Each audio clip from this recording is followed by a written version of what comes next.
Այս պահին զրուցելու եմ Ադրբեջանի սադրանքների, Բաքվի հետ համաձայնագրի եւ իրական խաղաղության մասին։ Դիվանագետների համահայկական խորհրդի համահիմնադիր Վահագն Մելիքյանի հետ բարև ձեզ, պարոն Մելիքյան։ Արդեն 5-րդ օրն է Երևանը հերքում է, Ադրբեջանը շարունակում է մեղադրել Երևանին իբր իր դիրքերի վրա կրակելու համար։ Բայց Ադրբեջանը ինքն է առաջինը հայտարարել խաղաղության փաստաթուղթը համաձայնեցնելու մասին եւ այնուհետեւ դիմել սադրանքների։ Ինչ հարց է փորձում լուծել Ադրբեջանը այս քայլով։ Նախ սկսենք նրանից, որ մենք ունենք աննախադեպ իրավիճակ, այն առումով, որ այդ հաճախակիությունը բերել է մի այնպիսի իրավիճակի, որ պատերազմի սկսման եւ չսկսման այս խոսույթը սկսել է տարածվել։ Ինչ է հետապնդում Ադրբեջանը ըստ իս։ Նախ ընդհանուր տրամադրությունների ստուգում դա միանշանակ կա, զուգահեռվում է բոլոր process-ների հետ։ Հաջորդը փորձել մաքսիմալ ավելի այսպես լարված պահել իրավիճակը ի նկատի ունեմ սովորական քաղաքացիների համար, հա։ Ամեն դեպքում համաձայնվեք, որ ծանր է ամեն առավոտ կամ օրը մի քանի անգամ լսել, որ այսպիսի հաղորդագրություններ են դուրս գալիս, անմիջապես հայկական կողմը սկսում է դա ոչ թե անտեսել, այլ ընդհակառակը հերքել եւ այդ հերքման արդյունքում միշտ կարմիր թելով անցկացնում են այն բանը, որ մենք առաջարկել ենք մեխանիզմներ ստեղծել, վերահսկողություն սկսել եւ ցանկացած դեպքը փորձել քննարկել միասին աշխատանքային խմբի շրջանակներում։ Այս խոսույթը ընդհանուր մասն է, թե հայկական կողմը ինչքան պատրաստ է ամեն ինչից զատ, նսեմացման գնով կլինի, ստորացման գնով կլինի, իրենց պատկերացմամբ ամենահամարձակ քայլը երբևիցե, որ արել են իշխանությունները 30+ տարիների ընթացքում, նախկինները չգնացին սրան եւ մենք ունեցանք այն վիճակը, ինչ որ այսօր ունենք, այդ արդեն փաթեթավորման երանգներն են, որ միշտ իրենց մոտ ստացվում է այդ մանիպուլյացիայի եղանակով փորձել սովորական քաղաքացիներին հասու դարձնել, թե իշխանությունները ինչքան պատրաստակամ են գնալու այդ քայլին։ Հիմա ում ջրաղացին է սա ջուր լցնում։ Միանշանակ ավելի ադրբեջանական։ Փորձագետների, քաղաքագետների մեծ մասը ներողություն ասում են նաև, որ Ադրբեջանը միևնույնն է չի ստորագրելու այս փաստաթուղթը, ինչպես որ չստորագրեց 2023 թվականին Գրանադայի թուղթը։ Այդ դեպքում, եթե Ադրբեջանը չպիտի ստորագրեր, ապա ինչու համաձայնեցրեց, եւ եթե կար որոշում, որ չի ստորագրելու այս համաձայնագիրը, ապա ինչու գնաց այդ համաձայնագիրը համաձայնեցնելու ճանապարհով։ Մենք շատ վաղուց խոսում ենք սրա մասին, որ այստեղ մենք չենք ունեցել բանակցային process-ը։ Սա ավելի շատ նմանվում է բանակցային իմիտացիայի, քան process-ի, որտեղ բանակցային process-ը երկկողմ գործընթաց է։ Եթե երկու կողմ նստած են եւ բանակցում են, սա երկկողմ է։ Բանակցությունների արդյունքը կամ վերջնարդյունքը երկկողմ համաձայնությունների ընթացքում ձեռք բերված են կոնսենսուսն է, որը հետո վերածվում է, այսինքն վերջնարդյունքի, համաձայնագիրը պատրաստ լինելու։ Դատելով մենք տեքստին անշուշտ ծանոթ չենք, բայց դատելով այն երկարատև գործընթացը, կամաց, դոզավորված, երանգավորված, դանդաղ քայլերով փորձելու ներկայացնել, թե ինչի շուրջ են բանակցում, այստեղ որ մենք շատ խորանանք, իսկ շանգլուխը հենց այդտեղ է թաղված, հա, այդ մանրուքների մեջ է թաղված, ապա պարզ երևում է, որ սա միակողմանի զիջված պայմանների մի հավաքականություն է, կամ համաձայնությունների միակողմանի այն առումով, որ հայկական կողմը ամեն ինչի գնացել է, ադրբեջանական կողմի դուք պատկերացնում եք հանկարծ Ադրբեջան թեական այսպես Ադրբեջանը ինչ որ միտեղ գնացել է հետ քայլի։ Ես դες պարզ ասեմ, որոնք են այդ հետ քայլերը, որոնք արտացոլված չեն այդ փաստաթղթում։ Այդ հետ քայլերը սկսում են հենց այդտեղից պայմանագիրը կստորագրվի կամ չի ստորագրվի եւ մնացած են ցանկը, նոր ցանկը, որ սկսվում է, որի մասին մենք միշտ լսել ենք, բայց հայկական իշխանությունը կամ վարչախումբը դա մշտապես փորձել է մատուցել որպես պայմանավորվածությունների արդյունք։ Այդ տեսեք, համաձայնագրի կամ պայմանագրի մեջ չկա այդպիսի կետ, օրինակ սահմանադրության փոփոխություն, չկա այդպիսի կետ, օրինակ վերադարձ գերիների, չկա այդպիսի կետ, օրինակ այսպես կոչված օրջորջված արևմտյան Ադրբեջան խոսույթը եւ վերադարձը 100,000-ավոր ադրբեջանցիների իրենց իսկ նորից ճակերտավոր մեզ համար հայրենական օջախները եւ չգիտեմ իրենց իսկ բնորանը, հա, սրանք չկան եւ դա լավ է իրենց համար այն իմաստով, որ ընդդիմության բերած արգումենտներին իրենք դնում են այդ կոնտր արգումենտ, իսկ ով է ասել, որ այդ կետերը կան, բայց հիմա սկսվում է երկրորդ սերիա։ Արեցիք, համաձայնեցրեցիք, ընդ որում վերջին երկու կետը հստակ երևում է, որ դա ադրբեջանական պահանջ է եւ դուք շատ արագ այդ պահանջն եք կատարել, որովհետեւ միջև էլ ասում եք 15-ը համաձայնեցրել ենք, մենք պատրաստ ենք 15-ը ստորագրենք առանց այս երկուսի։ Նշանակում է ոչ թե համաձայնացրել եք, այլ նույն ձևով, սպառնալիքի ոճով ձեզ պարտադրվել է այն ինչ որ դուք ժամանակին խոստացել եք, դա վերածել են թղթի, այդ որ տարբերակներ եք տասնյակ ուղարկում ստանում այնտեղից արձագանք չէր գալիս, այնտեղ գալիս է չհամաձայնություն եւ գալիս էր որ այսպես է լինելու։ Դուք դա փորձում եք ներկայացնել որպես այսպես բանակցային շատ խորը ինչ որ մեսեջինգի փակ է իհարկե, չնայած 18-ին խոստանում եք որ ոչ մի փակ բան ձեր ետևում չի կատարվի, մանավանդ որ այդ շեշտադրումն էլ կա, չէ, արդեն իրենց հիմա երաշխավորում են վաղը ինչպես են խոսելու, հա,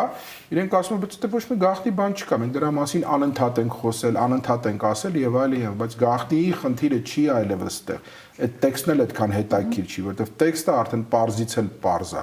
Այնտեղ շարված է ուղակի ադրբեջանական պահանջները, հա։ Հիմա, եթե եկել եք ընդհանուր հայտարարի, խնդրել եք, ասել եք, եկեք այս կետը չմտցնենք, սա ընդվզում կառաջացնի, սա ջղաձգում կառաջացնի, սա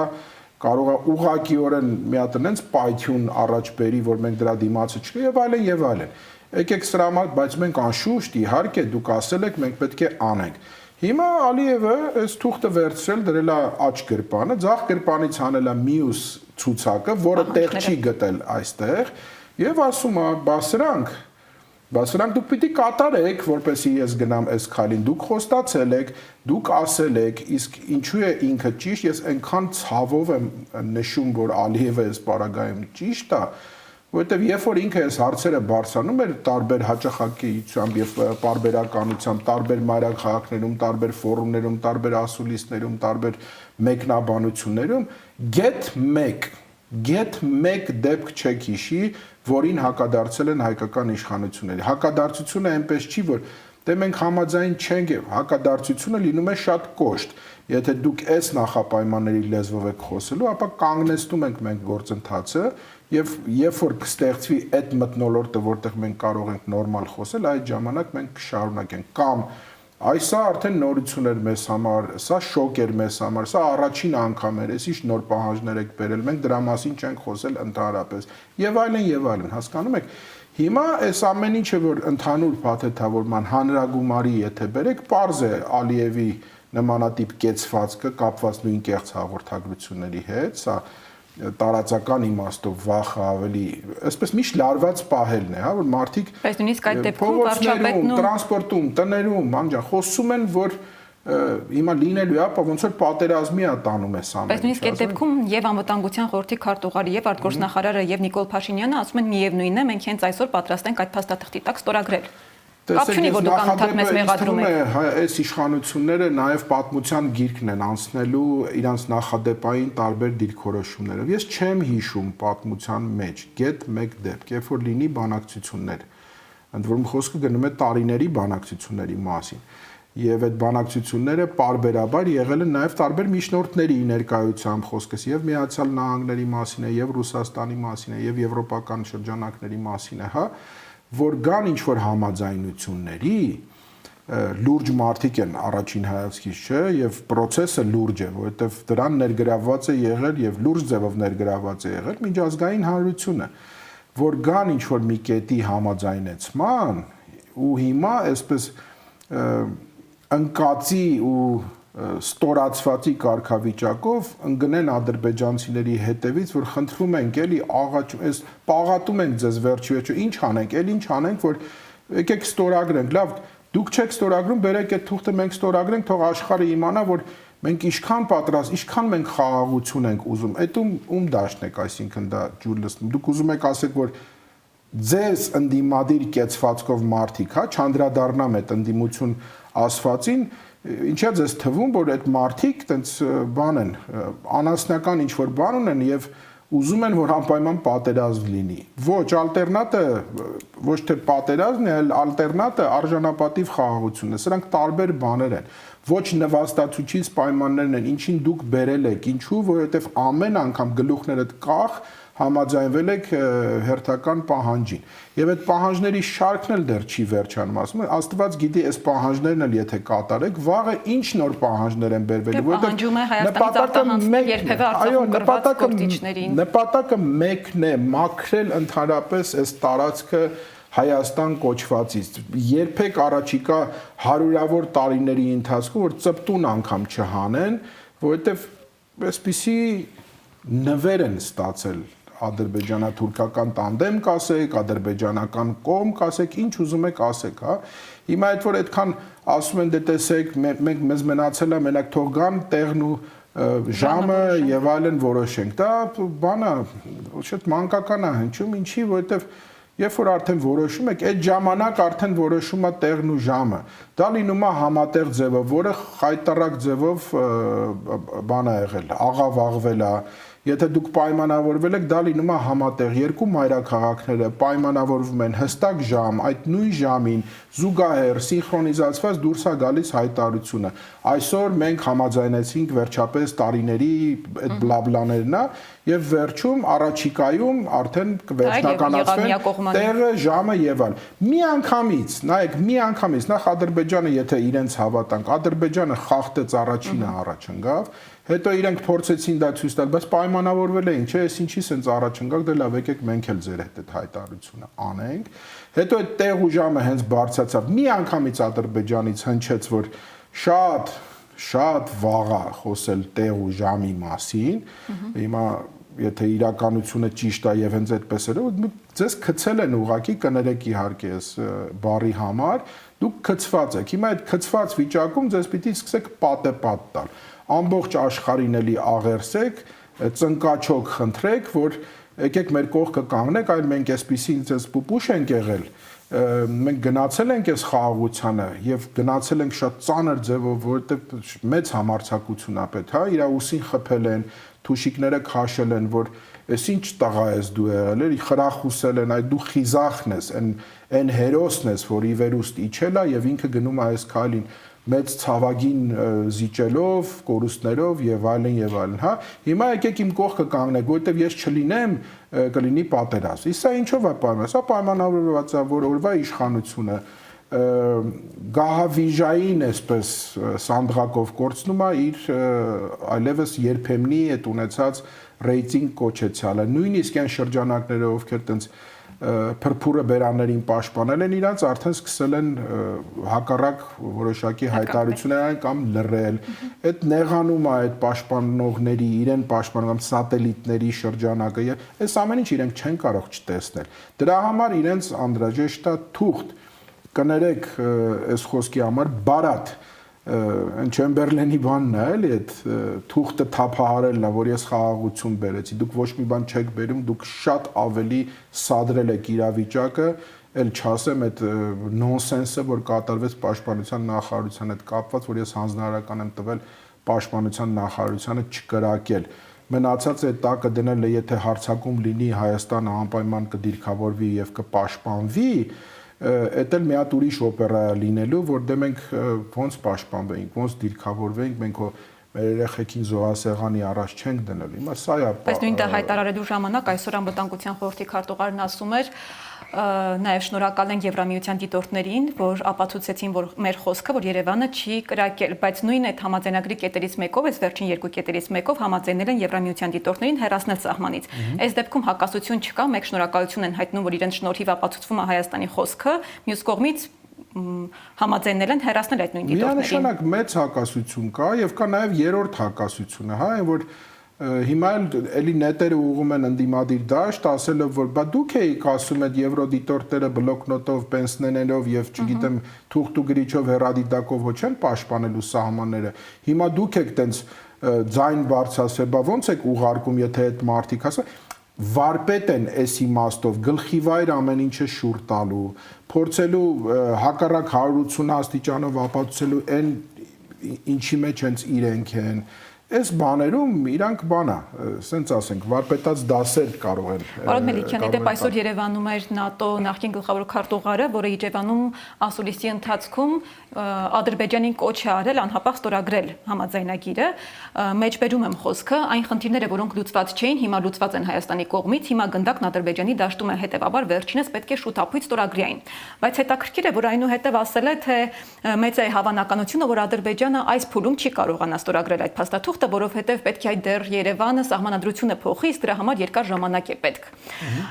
Ինչ է նշանակում այս հայտարարությունը եւ ինչ արժեք ունի Ադրբեջանին արված այս կոչը։ Սա պարզ լոբիստական հերթական քայլն է, որտեղ այդ մարդուն վարձակալել են, որպես այդ մարդը իրենց շահերը ինչ որ ձևով պաշտպանի Հայաստանի սահմաններից դուրս։ Ընտրել են ֆիգուր բավականին լուրջ գումարով իդեպ բնական է որ այդ բանը պիտի ասի, բայց նայեք նույնիսկ այդ լոբիստը ինքը առաջաբերում էլի այդ սահմանադրության հարցը։ Եվ ես չեմ բացառում, իսկապես չեմ բացառում, որ հարցը կարող է հասնի մի կետի, հա, որ այնուամենայնիվ պիտի արագացվի process-ները։ Այն որ սահմանադրության փոփոխված դրեֆտը կա, ես դրանում անգամ չեմ էլ կասկածում, որովհետև այն հասարակական քննարկումները հանրային, եթե պիտի լինեն կամ փակ եղել են արդեն, եղել վերջասեր, դե իրենք շատ լավ պատկերացնում են ինչպիսի տեքստ դա պիտի լինի, եթե չասեմ, որ տեքստը որոշակիորեն սինխրոնիզացվել է նաև համապատասխան մայրաքաղաքում, ես ի նկատի չունեմ այն մայրաքաղաքը, այլ մեր արևելքից եւ արևմուտքից, այդ տեղայնացված իմաստով այդ արևելքն ու արևմուտքը իրենք շատ են սիրում, շատ են գուրգուրում, փայփայում են եւ այլն։ Այս իմաստով այո, կարող է եւ լինի շատ արագ մի process, խոսքս վերաբերվում է հանրաքվեին։ Հանրաքվեն կարող է զուգահեռվի արտահերթ ընտրություններով, որովհետեւ ժամանակի սղություն կա, երբ որ քո ռեյտինգը սկսում է լուրջ ընկնել, երբ որ քեզ անընդհատ ճնշում կա եւ ստիպում են, որ քո մնալը պայմանավորված կլինի միայն այն պարագայում, եթե դու գնաս այս քայլին։ Այլապես մենք այնպես բաներ կանենք, որ դու ուղղակի 10-ն էլ կդառնա զրոյական, հա, հասկանում եք։ Այս իմաստով, այո, միգուցե եւ կարագանան process-ներ, որովհետեւ սահմանադրության փոփոխության մասին այլևս շատ ավելի ինտենսիվ են սկսել խոսել։ Դա էլ կվերջացնեն, կլինի հաջորդ քայլ։ Ես տենց հանգիստ չեմ ասում, հանկարծ մեր ունկնդիրների համար չթվա, որ տենց հալած յուղ է այդ ամեն ինչը, չէ։ Սա կարող է պայթի, ինչ որ X կետում կարող է պայթի եւ կարող է պայթի շատ վատ ձևով եւ շատ սարսափելի ու շատ վտանգավոր ձևերով, հասկանում եք, որովհետեւ կա մի հատ քրիտիկական կետ, որտեղից անցնելը արդեն բերում է անասելի իրավիճակի, խոսքս նույն այդ ընդվզման մասին է, լավ, ինչքան կարելի է մեզ ֆռացնել, խաբել եւ չանել այդ բանը, ինչքան կարելի է թշնամու առաջ այդպես խոնարհվել, այդպես թաթիկները համբուրել եւ այլն, հասկանում եք, դրա համար այս իմաստով այդ խնդիրը այո Բաքուն ունի, որովհետեւ ինքը կամաց զգում է, որ սկսում է կորսնել այն նվերը, որ իր ձեռքն է անգել։ Միգուցե այդ ծավալապաշտությունը ինքը շատ լայն է վերցրել, որպեսի հետո այն փոքր գեփը, փոքր հետ քայլը, եթե այդպեսին պետք է ներկայացվի, ինքը կարողանա ճիշտ ձևով ներկայացնել։ Սա նշանակում է, որ այդ դիրքորոշման մեջ չի եղել Հայաստանը, որովհետև երբ որ դու նստում ես բանակցային սեղանին, դու վերցնում ես ծավալով ամենամեծը, նույնիսկ միջև անհնարը, եւ այդ ժամանակ սկսում է մաղվել։ Մաղվելը դա լինում է փողզիջման արդյունքում, որովհետև բանակցությունն էլ իր ձևի մեջ նաև առևտրի որոշակի այսպես էլեմենտ է պարունակում, հա, ուզում եմ ճիշտ հասկացվեմ։ Դու ինձ ես քեզը չի, այլ որ մասով դու հնարավոր գնալ որոշակի զիջումների, որտեղ որ դու կունենաս կարմիր գծեր, ես շատ վաղուց եմ արդեն ասել, որ այս իշխանությունների համար կարմիր գույնը ուրիշ բանի հետ է առնչվում, բացարձակապես գծերի հետ չի առնչվում, որ այդ կարմիր գծերը շատ վաղուց արդեն ոչ թե խախտված են, ուղղակի գոյություն չունեն իրենց համար։ Այլապես ինչով կբացատրեք 4 անգամ 2 օրվա մեջ երկրի ղեկավարը անում է այդ հայտարարությունը, որ պատրաստ է ստորագրությունը դնի, Ոչ թե նստենք միասին, ստորագրությունը կլինի, այդ ստորագրությունը ուրա թուղթը բերեք, ինչ թուղթ է այդ, չի հետա, ստորագրությունը թողեք դնեմ, ես հանգիստ այսպես նստեմ, ասեմ ժողովուրդ ջան, բերեցի վերջապես։ Եկավ այդ բաղձալի լուրը։ Մինչև այս փաստաթղթի համաձայնեցումը խոսվում էր խաղաղության պայմանագրի մասին։ Համաձայնեցնելուց հետո եւ արտգործնախարարությունը եւ Նիկոլ Փաշինյանն իր ելույթներում դա կոչում է խաղաղության համաձայնագիր։ Արդյոք կա տարբերություն համաձայնագրի եւ պայմանագրի միջև եւ արդյոք փաստաթղթերի կետերը խախտելը նույն պատասխանատվությունն ու հետևանքներն են ենթադրում։ Տեսեք, այս վերջին 2 օրվա ընթացքում սրա մասին իսկապես շատ է խոսվում։ Սա ըստ իմ խորին համոզմամբ նաեւ որոշակի շեղում պարունակող խնդիր է։ Ես չընկնեմ շատ մասնագիտական դաշտ, պարզ միայն հայտարարություն անեմ, որ պայմանագիրը եւ համաձայնագիրը մեծ հաշվով տարբերություն չունեն, ինչու, որովհետեւ երկուսն էլ,